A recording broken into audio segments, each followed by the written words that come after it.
Bismillahirrahmanirrahim. Assalamualaikum warahmatullahi wabarakatuh. Waalaikumsalam warahmatullahi wabarakatuh. Innal hamdalillah nahmaduhu wa nasta'inu wa nastaghfiruhu wa na'udzu billahi min shururi anfusina wa min sayyiati a'malina. May yahdihillahu fala mudilla lahu wa may yudlilhu fala hadiyalah. Asyhadu an la ilaha illallah wahdahu la syarika lah. Asyhadu anna Muhammadan abduhu wa rasuluhu la nabiyya ba'dah. Alhamdulillah, kita bersyukur kepada Allah Subhanahu wa taala dalam kondisi apapun. Kita mengucapkan puji syukur atas segala nikmat yang telah diberikan kepada kita. Banyak sekali nikmat yang telah Allah berikan kepada kita, mulai dari nikmat yang terbesar yaitu nikmat iman dan Islam, sampai dengan berbagai nikmat yang kita nikmati setiap harinya. Sebagai hamba Allah yang dhaif, maka sepantasnya lah kita mengucapkan puji dan syukur kita dengan banyak mengucapkan Alhamdulillah. Kita sampaikan sholawat dan salam kepada uswah dan qudwah kita, teladan kita, Rasulullah Muhammad Sallallahu Alaihi Wasallam. Kita berharap dengan banyak bersolawat, maka tumbuhlah kecintaan kita kepada Rasulullah Muhammad Sallallahu Alaihi Wasallam.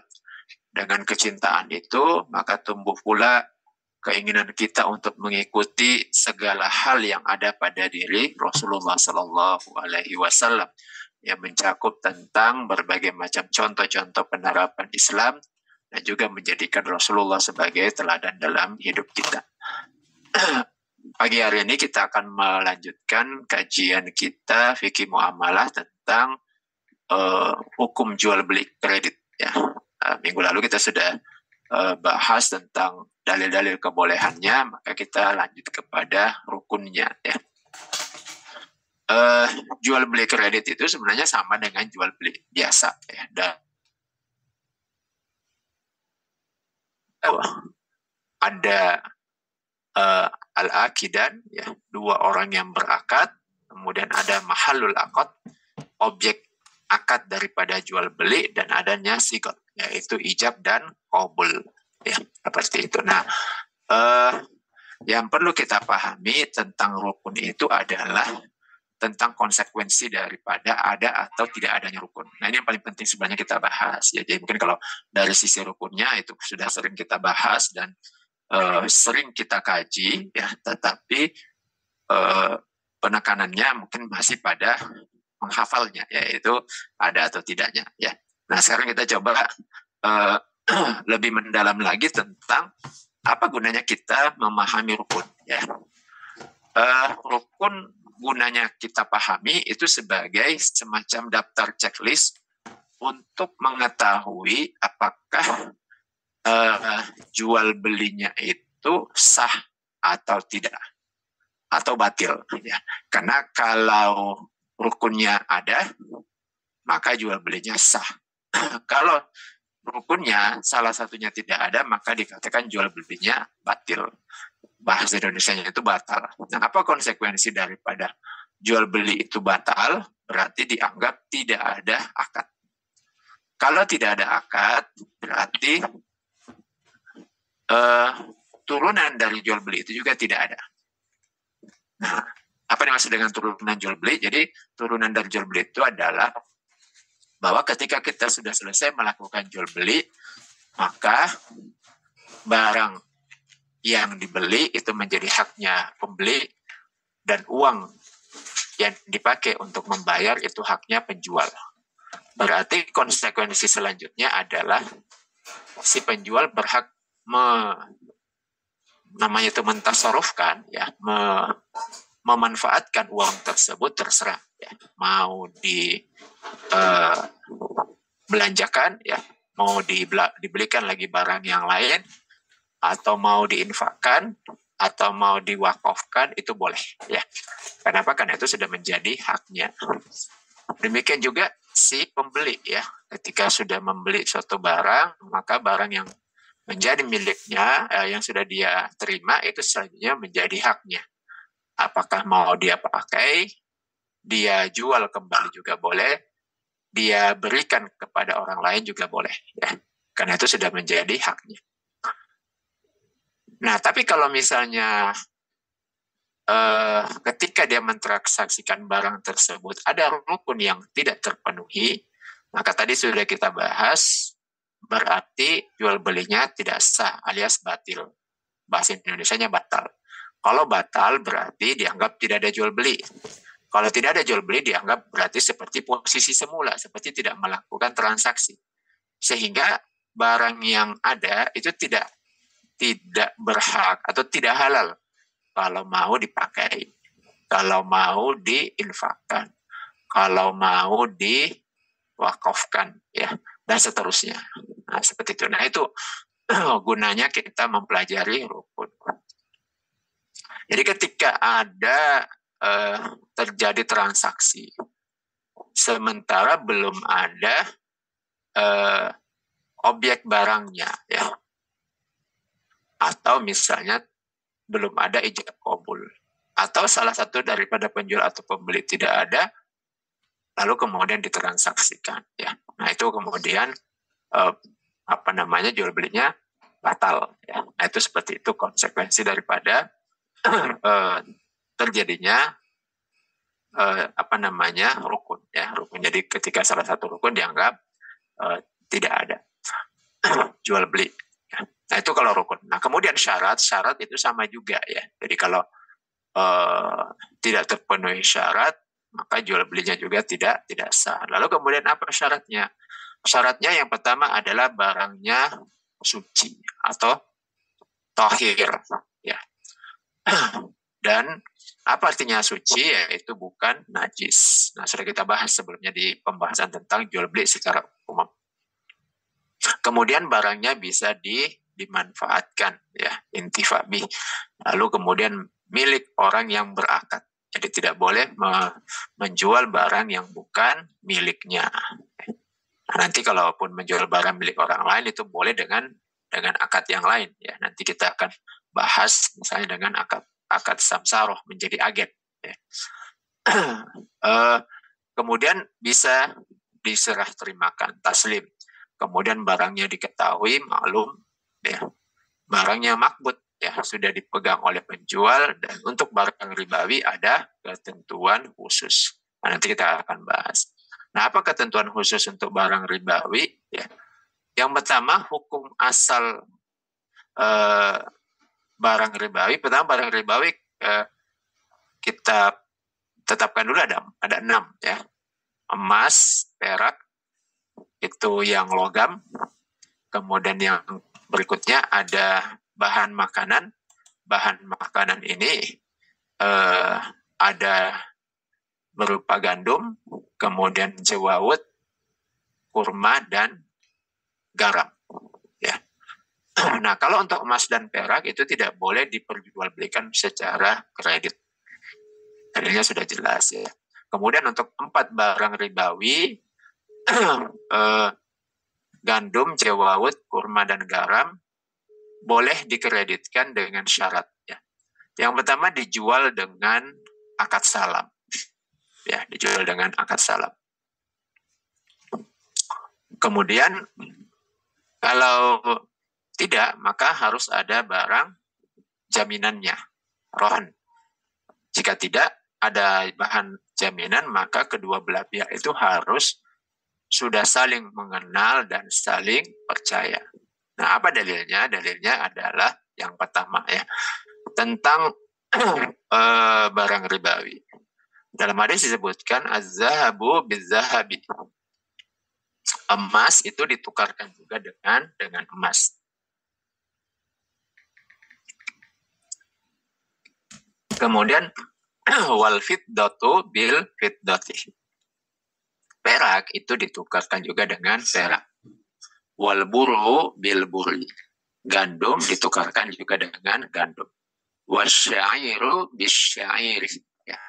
Lalu kemudian syair, jawawut ditukar dengan jawawut.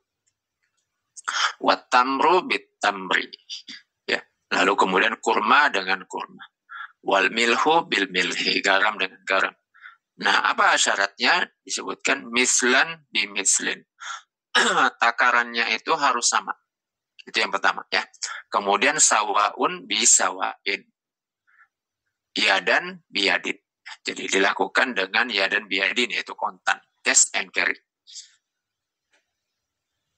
Faisah talafat hazihil asnaf fabai'u kaifa syi'tum. Ya. Nah, kalau jenisnya berbeda, nah apa maksudnya jenisnya berbeda? Itu adalah emas dengan perak. Nah, itu jenisnya berbeda. Maka fabai'u, maka juallah kaifa syi'tum, sesuka hati kalian. Fizakana yadan biyadin. Asalkan dilakukan dengan yadan biyadin, yaitu dengan cara cash, ya, cash and carry. Nah, kemudian bagaimana? Apakah masih ada celah? Ya, ada celah tidak dilakukan secara cash. Ya. Jawabnya ada, ya, dijelaskan dalam hadis yang lain dan juga ada dalam Al-Quran. Nah, apa itu? Adalah anna Rasulullah sallallahu alaihi wasallam ishtara min Yahudiyin ta'aman. Bahwa Rasulullah sallallahu alaihi wasallam ada membeli dari seorang Yahudi, apa itu ta'aman, ila ajalin, sampai dengan tempo tertentu. Warohanahu dir'an lahu min hadidin. Lalu Rasulullah itu rohana, ya, mengagungkan atau menggadaikan dir'allahu min hadidin, yaitu baju besi miliknya. Jadi Rasulullah itu jual beli tapi utang, ya, utang kepada Yahudi. Yang diutang itu adalah to'aman, dan to'am pada masa Nabi, ya, itu adalah gandum, ya, biasanya gandum, dan itu adalah termasuk barang ribawi.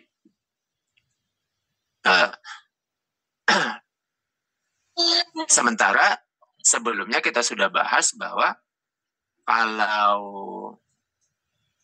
gandum itu termasuk barang yang diperintahkan untuk jual beli cash. Tapi kok ini Nabi melakukan jual beli barang ribawi, tapi kok ada temponya, ya, tidak cash. Maka inilah kalau kita belajar dalam ilmu usul fikih, ini adalah rinciannya, ya, rincian pengecualiannya. Jadi hukum asalnya itu semuanya harus cash.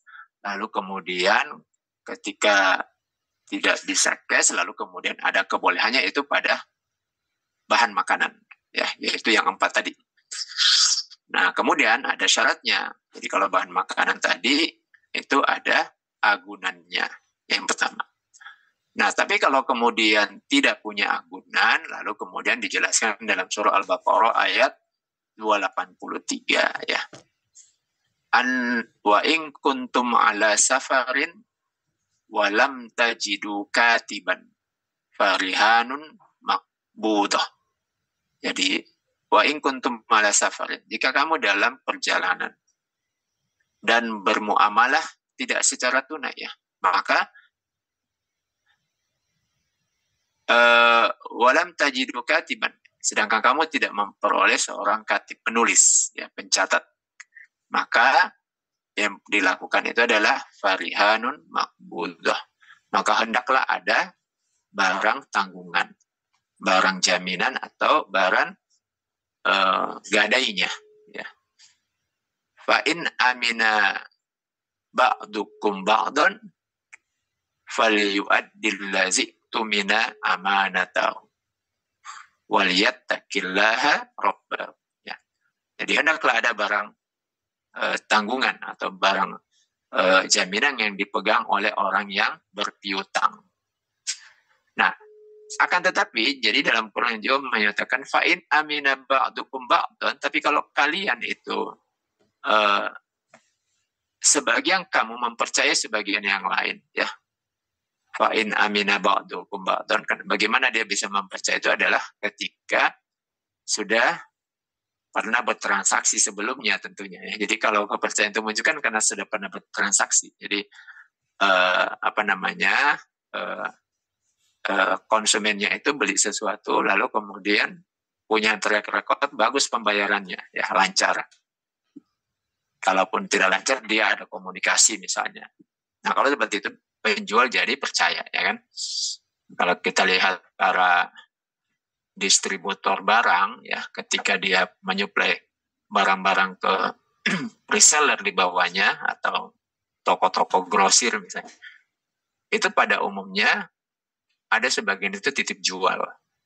Ya, jadi kalaupun dibayar itu biasanya bayar DP-nya saja.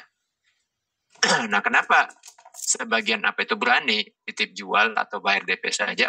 Itu karena sudah punya track record kan, sudah punya catatan. Jadi kalau sebelumnya toko-toko grosir ini ya ke distributor pembayarannya lancar, sehingga distributor itu percaya, ya udah nggak apa-apa, ambil barang aja dulu. Kalaupun mau bayar DP-nya berapa yang ada dulu, ya sudah, sambil diputar dulu, dijual dulu, berapa laku nanti ditagih secara berangsur. Nah itu distributor mau gitu kalau misalnya dia melihat track record-nya. Kalau misalnya track record-nya itu buruk, ya, selalu nunggak, lalu kemudian pembayarannya lama, susah ditagih, saya yakin distributor juga tidak mau, ya. Jadi itu dalam Al-Quran, ya. Jadi kalau tidak ada barang agunan, maka dalam Al-Quran disebutkan diperbolehkan kalau sudah saling mempercayai, ya. Jadi fa'in amina ba'dukum ba'dan falyu'addil lazi tumina amanatahu. Jadi kalau sebagian kamu mempercayai sebagian yang lain, maka hendaklah yang dipercaya itu menunaikan amanahnya. Nah, apa amanahnya itu? Ya hutangnya. Waliyattaqillaha rabbahu, dan hendaklah ia bertakwa kepada Allah rabbahu, Tuhannya. Nah itu dia ya dalilnya. Nah kemudian ketika melakukan penawaran jual beli kredit, itu biasanya ada 2 harga. Bahkan bisa jadi lebih. Kalau sekarang kan banyak event-event tuh, bahkan membuat lebih kan. Ada siapa yang mau daftar early bird, ya, early bird acaranya bulan 1 Januari 2025. Penjualan tiket sudah mulai dibuka sekarang, ya, di akhir November. Siapa yang beli sekarang sampai tanggal 1 dapat diskon 80% misalnya. Tapi kalau baru daftar di Desember, dapat diskonnya tanggal 1 sampai tanggal 10, 70% misalnya. Sesudah tanggal 10 sampai tanggal 20, diskon. Nah, kalau tinggal 1 atau 2 hari, harga sudah normal. Kalau beli di hari H, maka bisa jadi naiknya, seperti itu. Nah, bolehkah membuat penawaran seperti itu? Jawabnya, kalau sebelum terjadinya akad boleh. Ya, kalau sebelum terjadi akad boleh. Mau tawarkan berapa variasi harga juga tidak ada batasan. Ya. Jadi kalau sebelum akad silahkan membuat penawaran, cashnya berapa, kreditnya berapa, bayar sekarang berapa, bayar besok berapa, daftar sekarang baru transfer besok berapa, ya kan? Daftar sekarang langsung transfer sekarang berapa, kalau daftar sekarang baru transfer besok mungkin lebih mahal, itu silakan. Jadi tidak ada ini batasan mau membuat penawaran berapapun. Ada namanya selling on the stage, ya kan. Jadi menjual di stage, ya, event secara langsung, ya. Jadi ketika ada orang membuat acara, ya, acara Zoom dan lain sebagainya, atau mungkin di seminar atau apa, dia langsung membuat penawaran di situ, itu biasanya dia buat diskon kan, harga cut off, ya, sangat murah. Tapi harus beli di situ dan Ya setidaknya beli di situ dulu atau pakai DP, boleh transfer besok atau transfer nanti. Tapi kalau langsung di situ maka potongannya cukup besar. Nah, itu penawarannya. Itu boleh hukumnya. Jadi sebelum terjadi akad, meski penawarannya itu ada 2 penawaran harga atau bahkan lebih, tetapi ketika akad hanya boleh 1. Maka kalau seperti itu berarti jual belinya terjadi dalam 1 harga. Karena disebut jual beli itu adalah ketika akad sudah berlangsung, ya kan begitu ya. Kita mau apapun itu kita sebut itu kan selalu di akadnya itu yang dijadikan penentu ya. Sama juga dengan laki-laki perempuan ya kan. Kalau dia laki-laki mencari jodoh, dia mau memilih perempuan, siapapun dia boleh taksir. Tapi yang disebut dengan pernikahan adalah ketika dia akad, siapa yang dia berakad. Nah itulah menjadi istri. Demikian juga jual beli, ya kan jual beli. Ya. Dia boleh menaksir barang apa saja, dia lihat harganya apa saja, penawarannya apa saja, itu boleh aja silahkan. Tapi yang disebut dengan jual belinya itu adalah ketika dia sudah berakad. Nah ketika berakad itulah maka harus menetapkan 1 harga saja. Nah seperti itu. Nah seperti dicontohkan di sini, boleh ketika menawar harganya 100.000 kalau cash ya. Tapi kalau kredit jadi 110.000. Nah, boleh seperti itu. Penawarannya boleh, tapi ketika sudah akad hanya boleh memilih 1 harga saja. Nah, tapi kalau ditawarkan berbagai macam penawaran, cashnya 100.000, kreditnya 110.000. Si pembeli hanya mengatakan, oke, setuju gitu ya. Atau oke, saya beli. Maka dalam hal ini, karena dia belum menetapkan 1 harga, maka jual belinya tidak sah. Karena yang disepakati dalam akad berarti dia setuju dengan semua penawaran. Nah, kalau seperti ini, maka terjadi 2 harga dalam 1 akad. Dia setuju cashnya 100.000, pada saat yang bersama setuju juga 110.000 kalau kredit. Dan dia setuju dibuat akad seperti itu. Sehingga dia berada dalam kesepakatan dengan 2 akad. Ya. Nah ini yang kemudian tidak boleh. Nah kalau seperti ini jual belinya tidak sah. Ya. Nah apa dalilnya? Dalilnya adalah adanya larangan Nabi. Ya. Jadi larangan dari Nabi Sallallahu Alaihi Wasallam. Naha Rasulullah Sallallahu Alaihi Wasallam an safqataini fi safqatin wahidatin. Nabi Shallallahu Alaihi Wasallam melarang 2 kesepakatan atau 2 akad dalam 1 akad. Ya. Nah itu larangan daripada Nabi. Nah lalu kemudian bagaimana kalau terjadi perubahan harga dalam kredit? Ya. Nah jika telah disepakati jual beli secara kredit dengan harga tertentu, misalnya kredit sebulan dengan harga 110.000. Lalu kemudian jatuh tempo, pembeli belum bisa membayarnya. Kemudian disepakati ditangguhkan dengan tambahan harga, misalnya mundur sebulan lagi, tapi harganya ditambah jadi 120.000. Maka ini hukumnya haram ya. Kenapa? Karena dalam kasus ini terjadi 2 jual beli dalam 1 jual beli. Ya. Nanti hukumnya tidak boleh. Nah, apa dalilnya? Dalilnya adalah hadis dari riwayat Abi Hurairah. Nah, Rasulullah Sallallahu Alaihi Wasallam an bai'ataini fi bai'atin. Jadi Rasulullah melarang 2 jual beli dalam 1 jual beli.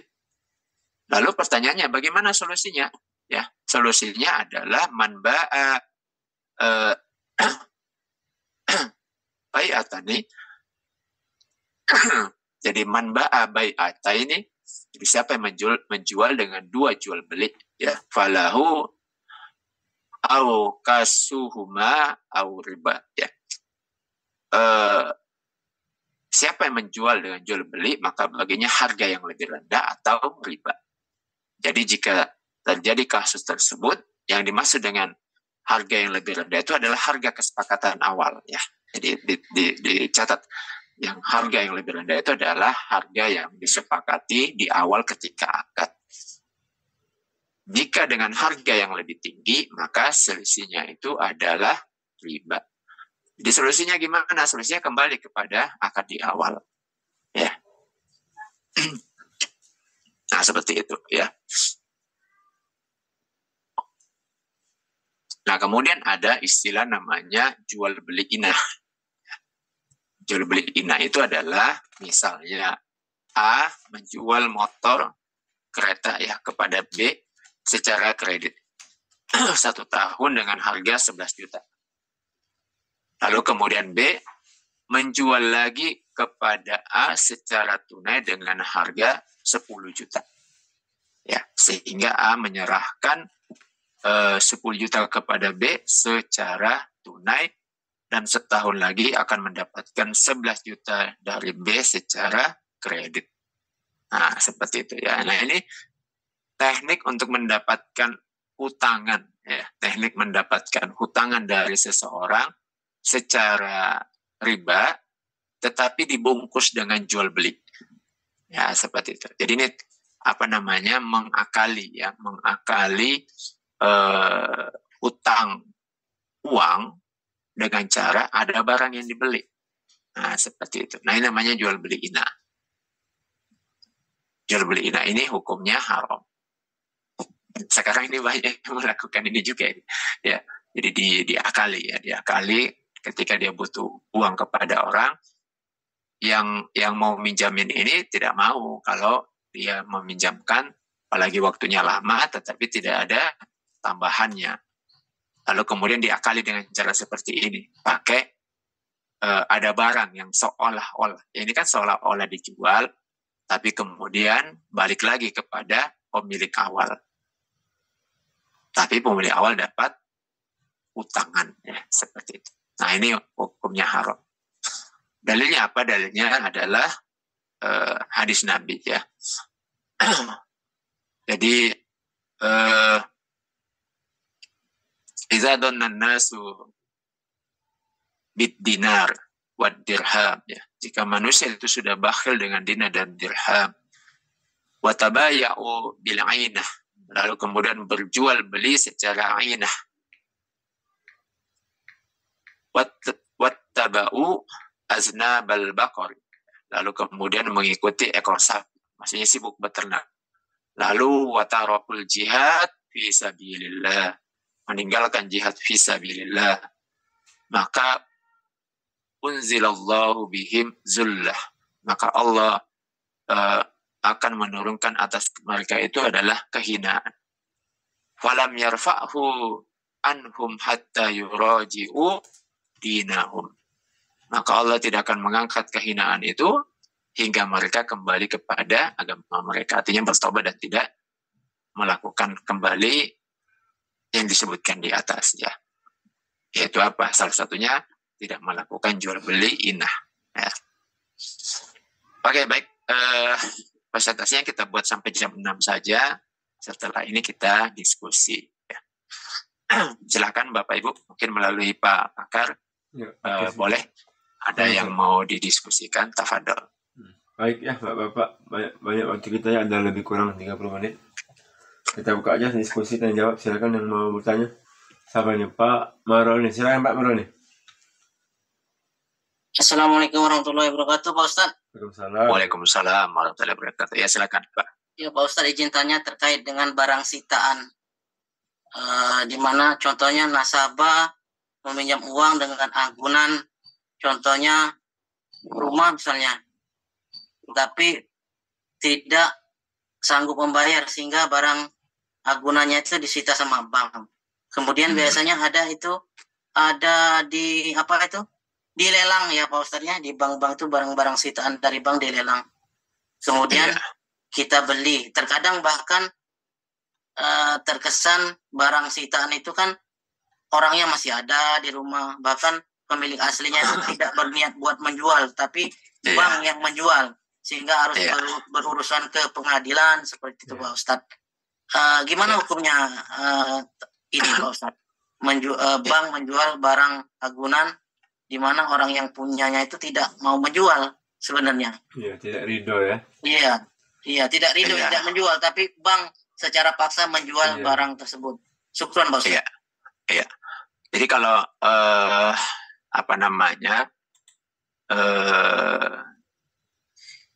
menjual ya, berutang dengan ada agunan, hak menjual itu ada pada pemilik barang ya. Jadi hak menjual itu ada pada pemilik barang. Jadi kalau dalam akad rohan, akad gadai ya. Jadi kita itu tadi kan disebutkan di situ bahwa Nabi Shallallahu Alaihi Wasallam ada membeli makanan, ya, anggap aja gandum, lalu kemudian karena Nabi tidak punya uang, digadaikanlah baju besinya. Nah, bagaimana hukumnya? Hukumnya itu adalah disepakati misalnya makanan ini akan dilunasi dalam waktu misalnya 1 minggu. Nah, ternyata dalam 1 minggu itulah kemudian si yang membeli bahan makanan itu mencari uang, ya kan, bisa dengan cara yang lain lah, terserah gimana, lalu kemudian dia lunasi, lalu kemudian barang jaminannya itu kembali. Nah, tapi kalau kemudian ternyata sampai dengan 1 minggu barang jaminannya itu tidak kembali, sampai dengan 1 minggu dia tidak dapatkan uang untuk melunasi apa yang dibeli, maka solusinya adalah menjual barang yang dijadikan sebagai jaminan tadi, ya kan? Nah, siapa yang berhak menjual? Yang berhak menjual adalah pemiliknya. Ya, karena hukum asal itu masih menjadi milik daripada yang menggadaikan. Jadi yang pemilik baranglah yang menjual. Nah, kemudian selisih harganya itulah kemudian dia bayarkan, ya. Dia bayarkan utangnya, kemudian selisihnya itu milik dia. Nah, sama dengan di bank tadi, ya. Misalnya ada orang berutang ke bank, lalu dia menggadaikan rumahnya. Jadi rumah itu jadi barang jaminan, kan gitu. Nah, bolehkah ketika tidak mampu si bank itu lalu menyita, ya? Nah, secara hukum fikih harusnya si pemilik rumah itu disuruh jual, ya. Nah, ketika menjual itulah boleh hukumnya bank itu ikut membantu menjualkan. Dia boleh membantu menjualkan, misalnya dapat komisi. Tapi tetap hak menjualnya itu ada pada pemilik rumah. Lalu kemudian selisihnya dibayarkan, ya, utangnya. Nah, kalau kemudian pihak bank yang menjual, nah pertanyaannya tadi kita sudah bahas bahwa kalau namanya jual beli itu sah kalau terpenuhi rukun, ya kan? Apa rukun jual beli? Ada penjual, ada pembeli. Ada barang yang diperjualbelikan dan ada akad di antara mereka. Nah, disyaratkan bahwa yang menjual itu haruslah memiliki barangnya. Kan tadi sudah kita bahas, kan gitu ya. Jadi, la tabi ma laisa indaka. Janganlah engkau menjual barang yang bukan milikmu. Nah, apa konsekuensinya kalau kita membeli barang itu ternyata bukan milik si penjual? Jawabnya, jual belinya tidak sah. Kenapa? Karena tidak terpenuhi rukunnya, kan? Rukunnya itu apa? Rukunnya ya penjual tidak terpenuhi syarat daripada rukun. Yaitu apa? Si penjual harus memiliki barangnya. Sehingga kalau bank yang menjual itu rumah bukan milik dia, kemudian dia jual, ya. Nah, bagaimana kalau dia sita? Berarti dia sesuatu yang tidak haknya, kan seperti itu. Maka kalau kita tetap melakukan jual beli seperti itu, berarti kita membeli barang yang sebenarnya bukan milik penjual. Nah, seperti itu, Pak. Jadi kalau kita berminat, maka kita minta si penjual yang si pemilik rumah yang menjualnya. Nah, gitu ya. Jadi kita beli kepada si pemilik rumah. Nah, ya. Nanti setelah kita beli dari pemilik rumah itu mendapatkan uangnya, lalu kemudian ya sudah dia lunasi utangnya ke pihak bank ya minta dilunasi pokoknya saja. Nah, seperti itu. Kemudian ya udah selesai, nggak usah lagi akad riba. Nah gitu Pak ya, jawaban saya. Wallahu a'lam. Gimana Pak Maroni, jelas? Syukran Pak Ya, Ustadz. Tapi satu lagi menggantung saya Pak Ustadz, kan akad ini akad kredit yang di bank tadi kan tidak boleh ya Pak Ustadz, karena adanya bunga Riba. di situ, ya adanya Iya. praktek riba di situ, Iya, sehingga proses kredit itu macet sehingga harus menjual barang agunan, kemudian ada orang yang minat mau membelinya. iya. Apakah kita diperbolehkan karena itu proses riba di situ kita membelinya, Ustaz? Ya, jadi gini, kita itu apakah masuk ke dalam akad ribanya atau kita hanya akad jual beli saja dengan pemiliknya? Itu dulu pertanyaannya. Jawabnya kita kan tidak masuk ke dalam akad jual beli ribanya. Ya, kita hanya berakad jual beli rumah dengan si pemiliknya. Dan itu saja akadnya. Nah, apakah mungkin ada suatu jual beli kita masuk dalam akad ribanya? Mungkin, kalau misalnya begini ya. Kita punya rumah ya. Rumah itu kita iklankan ya. Kita iklankan di media sosial atau mungkin di aplikasi OLX atau apa. Harganya misalnya ya, harganya kita buat 500 juta. Nah, kemudian ada yang minat gitu, ada yang minat lalu datang ke rumah ya. Kemudian dia bilang gini, oh ini rumahnya 500 juta ya Pak. Saya punya duit cuma 200 gitu. Boleh nggak saya cicil, saya bayar DP 200 juta dulu, kemudian sisanya saya cicil ke Bapak. Terus kita bilang, waduh saya juga lagi butuh uangnya nih. Nah, lagian mau pindah kota ya. Nah, jadi kalaupun cicil ya nggak bisa ya. Saya butuh uang cashnya karena mungkin pindah kota nanti di kota yang baru saya mau beli rumah baru lagi.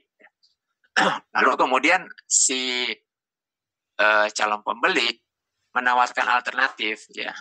Dia bilang gini, oh kalau begitu gimana kalau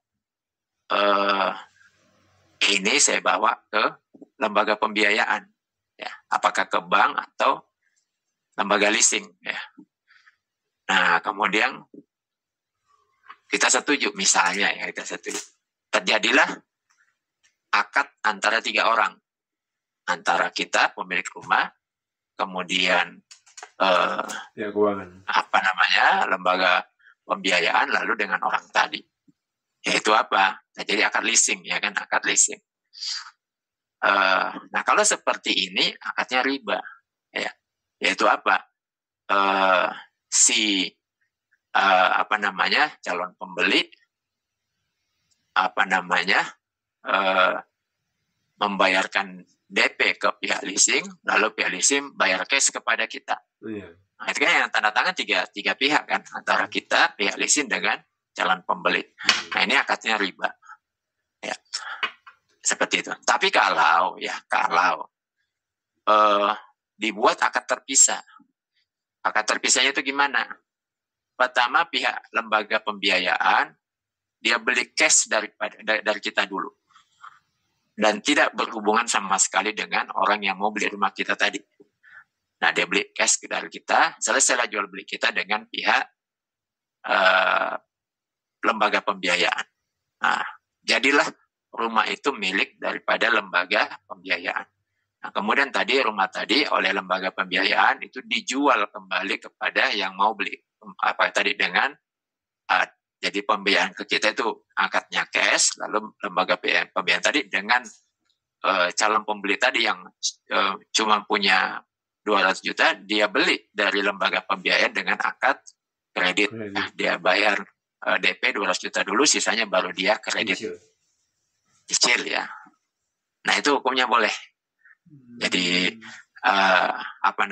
si pembeli rumah tadi ke lembaga pembiayaan dia akadnya jual beli saja, tidak ada berhubungan dengan ribanya. Nah seperti itu. Nah seperti itu Pak ya. Jadi itu tadi. Nah kalau yang seperti tadi, kalau ada orang yang sedang kesulitan membayar cicilannya di bank, lalu kemudian oleh pihak bank dia diperbolehkan misalnya dapat apalah menjual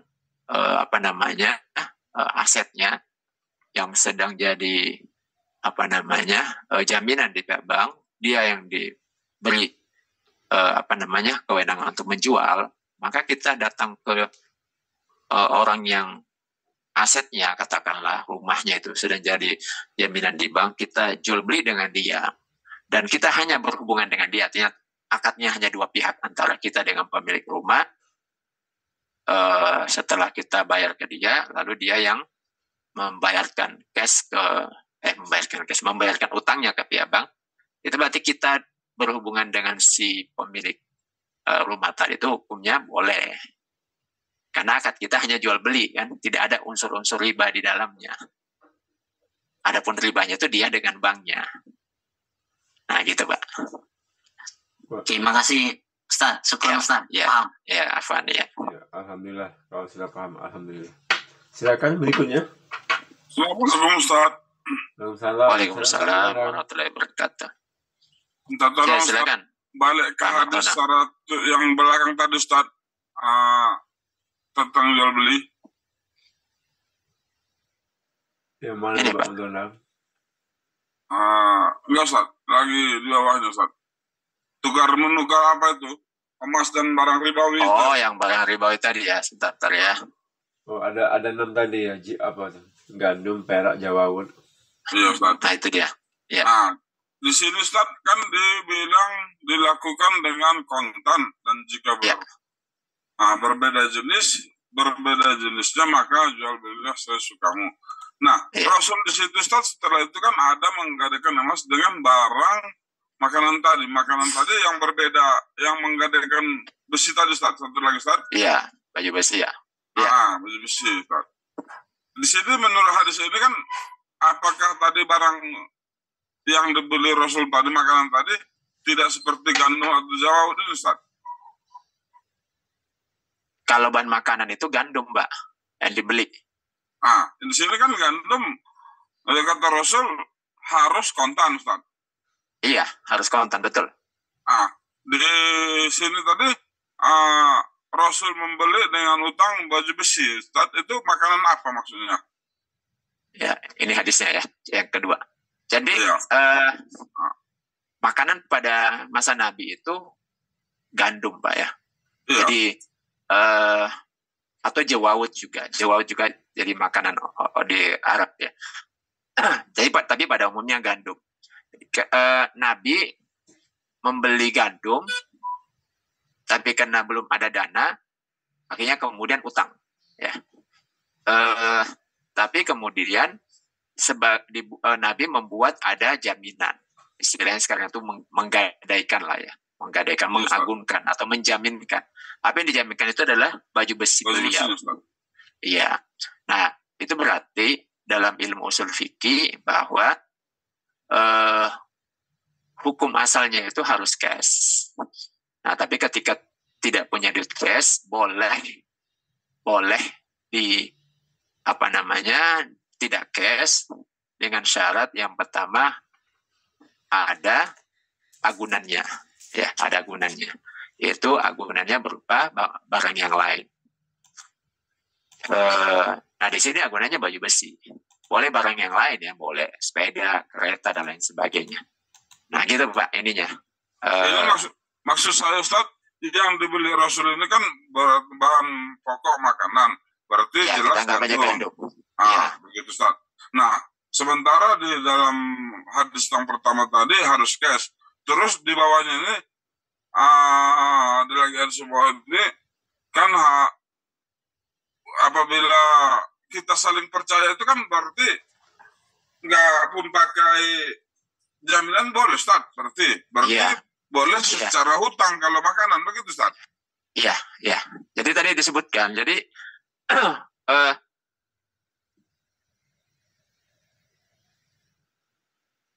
ini dia kembali ke slide 2 slide. Kembali. Ini dia. Ya, ini dia ya. Jadi poin 2, Pak. Jadi untuk 4 barang ribawi, gandum, jawawut, garam, hukum asalnya harus cash. Nah, bolehkah dikredit? Boleh dikredit dengan syarat memenuhi salah satu dari 3. Yang pertama dijual dengan akad salam.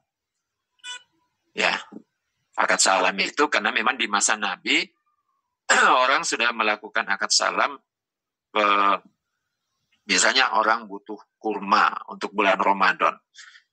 Dia sudah transaksikan sekarang, tapi barangnya nanti dikasih di bulan Ramadan. Tapi uangnya sudah dikasihkan di awal. Itu hukumnya boleh. Ya. Kemudian yang kedua,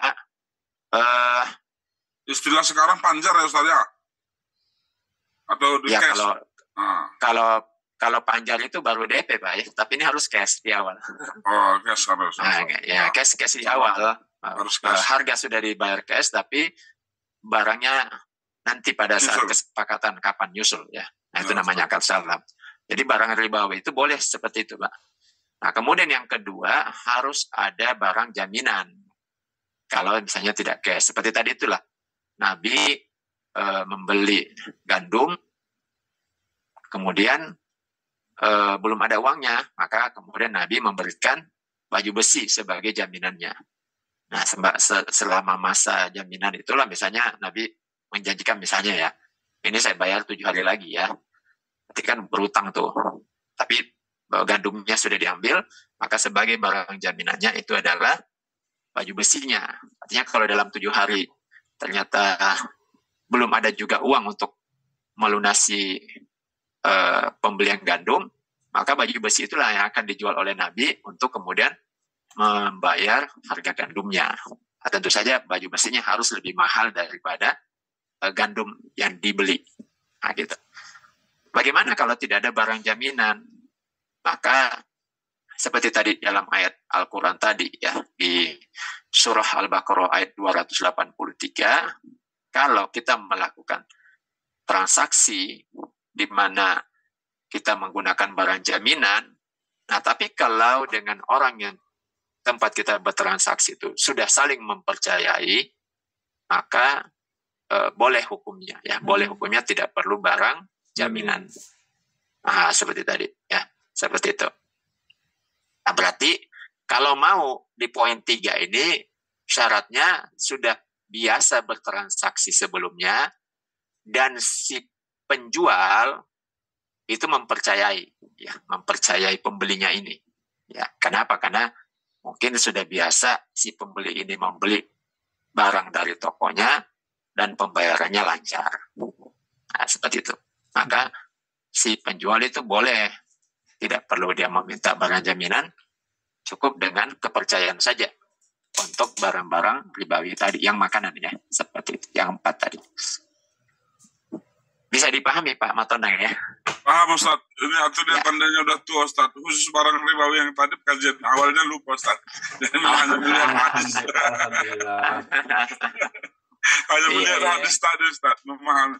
Nah, jika orang tadi memahami hadis, menunjukkan hadis itu aja tadi, terus tadi ini nggak diingat, memang salah Ustaz jadinya.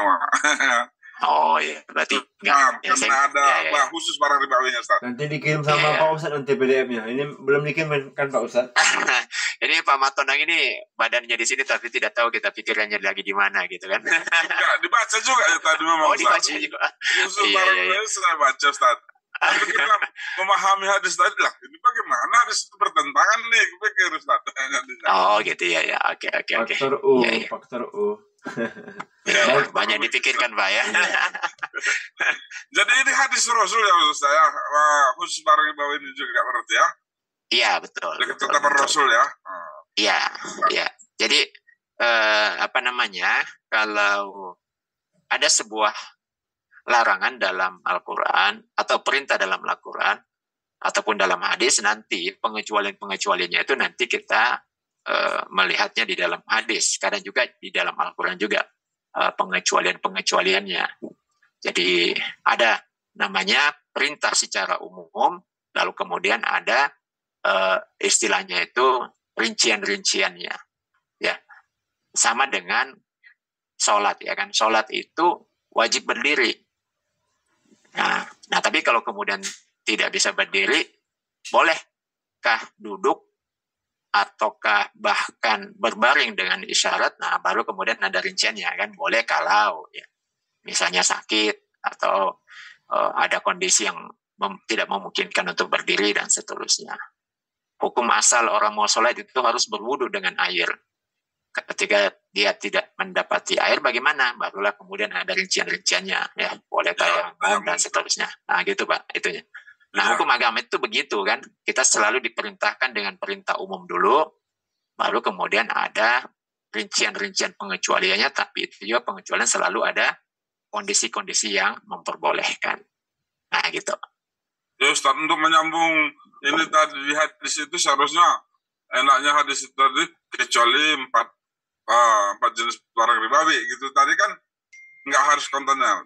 Coba balik ke hadis tadi Ustaz. Yang ini Pak ya? Iya. Orang kan bisa hanya menunjukkan ini sama kita Ustaz. Bisa kita lupa pengecualian tadi. Iya. Ya jadi memang kalau di dalam hadis Nabi, jadi semua hukum-hukum di dalam fikih itu tidak ada yang langsung dirinci dalam satu dalil ya. Itu selalu ada rinciannya pada dalil yang lain. Maka disitulah diperlukan namanya ilmu ya. Ilmu diantaranya ilmu usul fikih. Sehingga memang tidak bisa kita itu menetapkan satu hukum hanya dengan satu dalil. Ya, kenapa? Karena biasanya rinciannya itu ada dalam dalil yang lain. Jadi kalau kita cuma baca ini saja, maka kita akan menetapkan berarti 6 barang ini harus cash semuanya gitu ya. Nah ternyata ada rinciannya dari yang lainnya. Dan itu juga berlaku pada hukum apapun ya, hukum apapun. Jadi kita mau bahas tentang sholat, tentang puasa, tentang apa saja, itu selalu hukum asalnya itu dalam bentuk dalil umum dulu, nanti kemudian perinciannya akan dirinci dari dalil yang lainnya. Nah gitu Pak Matona. Ya Ustaz, terima kasih Ustaz. Pak Ustaz, ya, satu lagi Pak Ustaz, dari apa nih Bang Reja nih? Udah di chat Ustaz? Oh ada di chat ya, bentar ya, saya baca dulu. Itu pertanyaan terakhir Ustaz. Ya. Ustaz, kalau kita pinjam sama orang untuk kerjasama bisnis 500 juta misalnya, terus tiap bulan kita kasih keuntungannya 50 juta. Apakah ini diperbolehkan dan sering berjalannya waktu usaha berjalan itu gagal dan bangkrut. Tapi orang yang ngasih modal usaha tetap meminta keuntungan. Apakah ini termasuk riba? Ya, jadi kalau ditetapkan nominalnya itu riba ya. Kalau ditetapkan nominal aja. Jadi yang ditetapkan itu adalah persentasenya. Jadi persentase keuntungannya. Maka kalau membuat kerjasama seperti itu kan ada laporan keuangannya kan. Jadi laporan keuangan laba rugi daripada usaha tersebut. Nah dari situ nanti akan kelihatan berapa keuntungannya, lalu kemudian berapa persen untuk pemodal.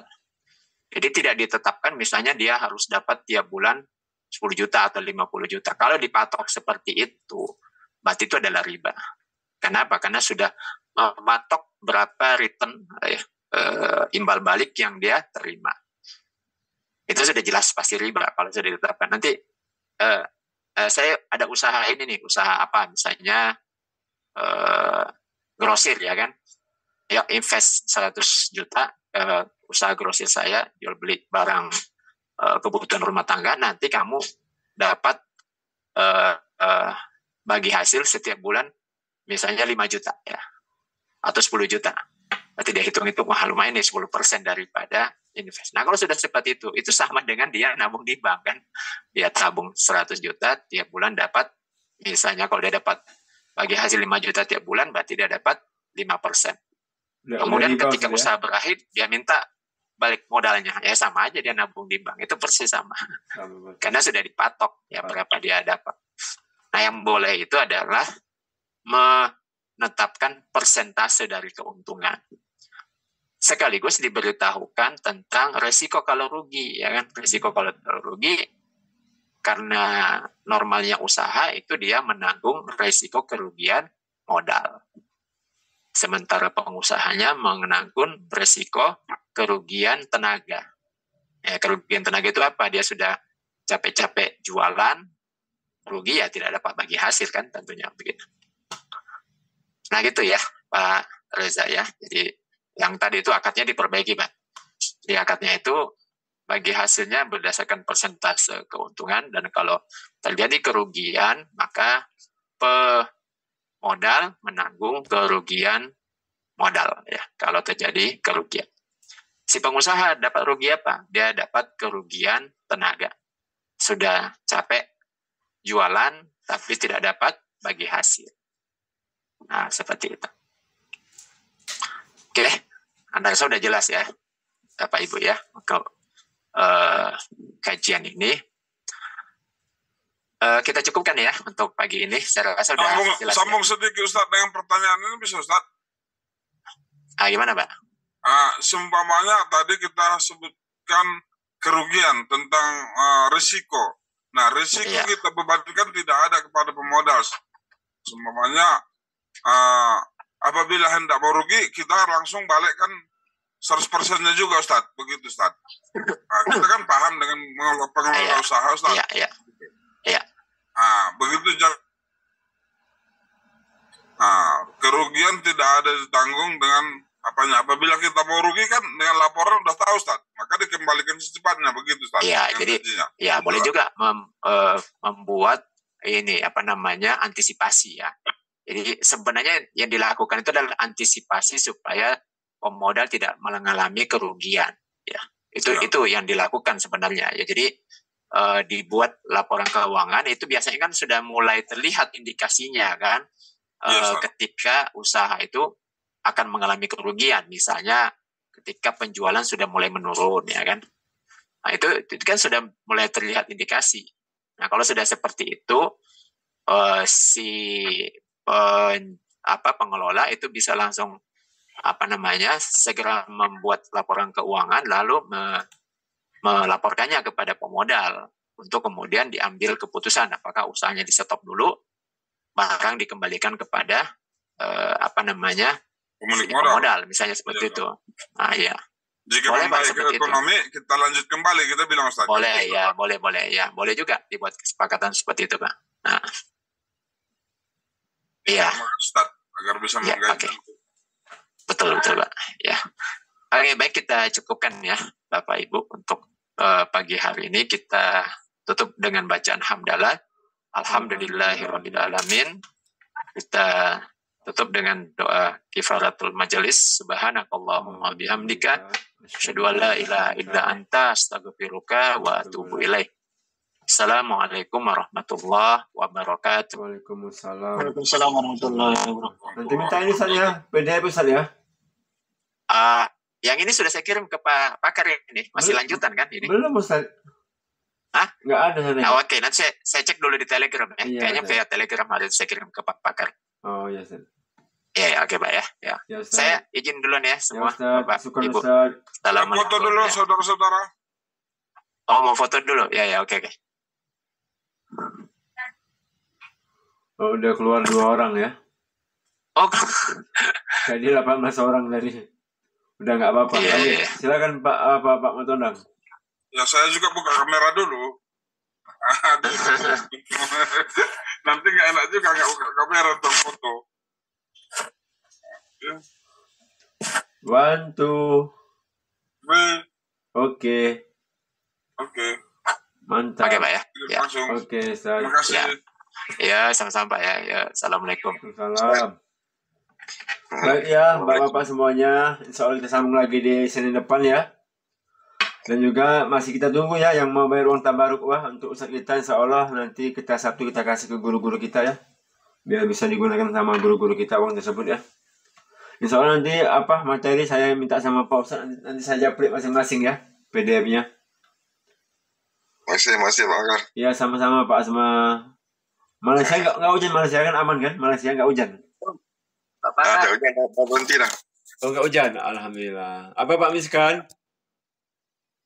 Kenapa video Anda dihentikan? Video Anda dihentikan Mas?